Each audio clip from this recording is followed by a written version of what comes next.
Hi, I'm Jeff Owens, and I'm joined today by Ree White, and we're going to discuss some issues for 2009, mainly who might be some surprises next year, what drivers might step up next year that didn't win this year or haven't won in a couple of years that might bounce back next year, win a race, and possibly also some first-time winners. Ree, what do you think?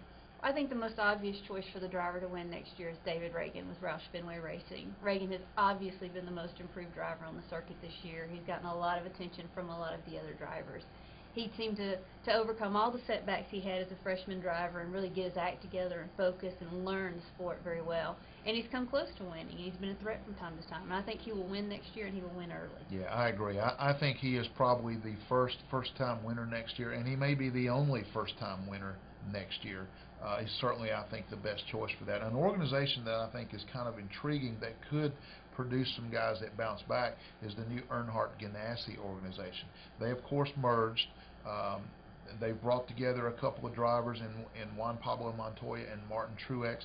If that organization gets its act together and improves, they were both kind of struggling mid-pack organizations that couldn't win a race last year. By combining their resources, you would think that organization is going to be much better. If that indeed happens, then I think both Truex and Montoya have a great shot to bounce back next year and win races. Now there's some speculation out there that possibly Bobby Labonte might be joining that organization. He's gotten his release from Petty Enterprises. That seems like the most likely destination for him. If that happens, then that organization suddenly gets even stronger because he could bring a lot to that team. Then all of a sudden you've got Truex, Montoya, and Bobby Labonte. All of a sudden maybe that organization shows a lot of potential, and you might have two, perhaps even all three of those guys that could win a race next year. True, it's an interesting turn too, because a lot of people had written off DEI, and it looked like Truex would be the only driver standing in that organization, and he's carried the team for a couple of years. Right. And then all of a sudden you have the makings of a potentially strong threat of a team with at least the two of them, Absolutely. And possibly the third. Yeah, I mean, that's three drivers that have all won races in the past. Of course, Bobby Labonte is a former champion. He used to win 3, 4, 5 races every single year. Truex kind of emerged last year, made the chase, won a race. Juan Pablo did the same thing, and then they both fell back this year because of struggles of their team. So I can see all of those bouncing back next year. Speaking of bouncing back, another guy that ended the season hotter than anybody is Jamie McMurray. Could we see him back in victory lane next year? Absolutely. Jamie McMurray's back with Donnie Wingo, who he worked with over at Ganassi Racing when he was there, and they obviously get along and understand one another.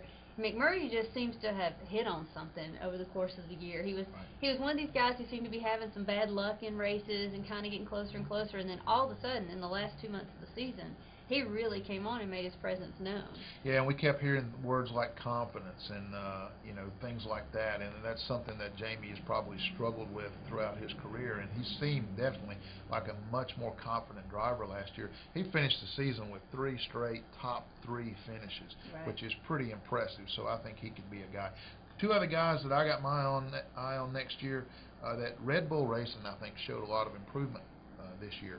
Brian Vickers almost won a race. He almost made the chase, and now they're adding a guy like Scott Speed, a guy who's a very flamboyant character but appears to have a whole lot of talent.